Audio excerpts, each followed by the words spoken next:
दोस्तों, रात को जब आप खुले आसमान के नीचे ठंडी ठंडी हवा खाने बैठते हो तो आपका ध्यान खूबसूरत से चांद की ओर तो जाता ही होगा।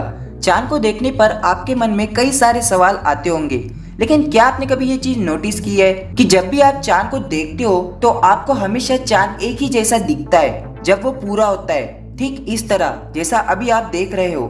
मतलब हमें हमेशा चांद की सिर्फ एक ही साइड दिखाई देती है जिस पर हमें ये काले धब्बे दिखाई देते हैं। बट चांद तो अपने एक्सिस पर रोटेट भी करता है, तो हमें तो चांद के और साइड भी दिखने चाहिए।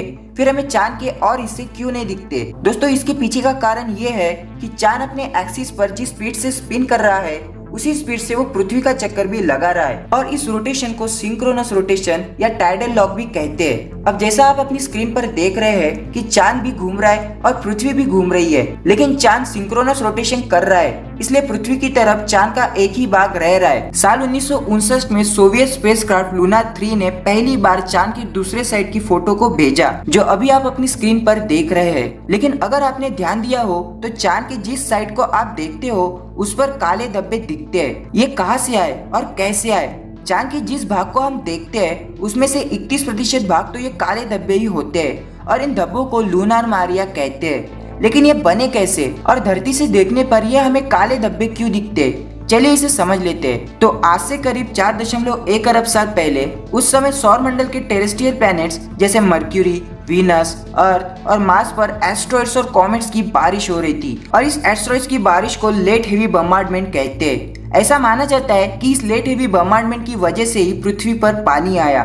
ये लेट हेवी बम्बार्डमेंट ना सिर्फ टेरेस्ट्रियल प्लैनेट्स पर हो रहा था बल्कि ये चांद पर भी हो रहा था, और स्पेशली उस भाग पर जो पृथ्वी की ओर फेस कर रहा था। चांद उस समय नया नया बना था, इसलिए वो तभी बहुत ही गर्म था। समय के साथ साथ चांद की ऊपरी सतह ठंडी हुई और इसी कारण उसकी ऊपरी सतह थोड़ी सी सख्त हो गई, लेकिन इस सख्त लेयर के थोड़े ही नीचे गर्म लावा बह रहा था, यानी चांद उस समय पूरा ठंडा नहीं हुआ था। जो एस्ट्रॉइड्स और कॉमेट्स चांद के ऊपर गिर रहे थे वो चांद पर क्रेटर बना रहे थे, और चूंकि चांद की सतह के थोड़ा ही नीचे लावा बह रहा था तो वो क्रेटर से होने वाले क्रैक्स की वजह से बाहर आने लगा और क्रेटर को भरने लगा।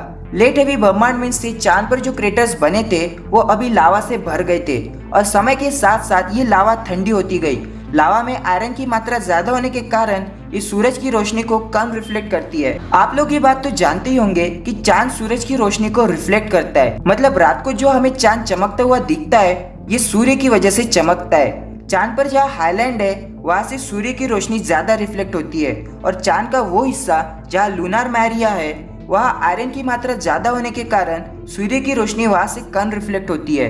इसलिए जब हम चांद को धरती पर से देखते हैं तो जो हिस्सा लूनार मारिया का है वहाँ पर हमें काला धब्बा सा दिखता है। तो इन शॉर्ट चांद का वो भाग जो हमें धरती से दिखाई देता है वहाँ लेट हेवी बम्बार्डमेंट की वजह से क्रेटर्स में भरे लावा के ठंडे होने के कारण हमें चांद पर ये काले धब्बे दिखाई देते हैं, जिसे लूनार मारिया कहते हैं। लूनार और मारिया ये दोनों भी लैटिन वर्ड्स है। लूनार मतलब चांद और मारिया मतलब समुद्र होता है। 17वीं शताब्दी के एस्ट्रोनॉमर्स चांद पर इस धब्बे को चांद पर मौजूद समुद्र समझते थे, इसलिए उन्होंने इसे लूनार मारिया का नाम दिया था।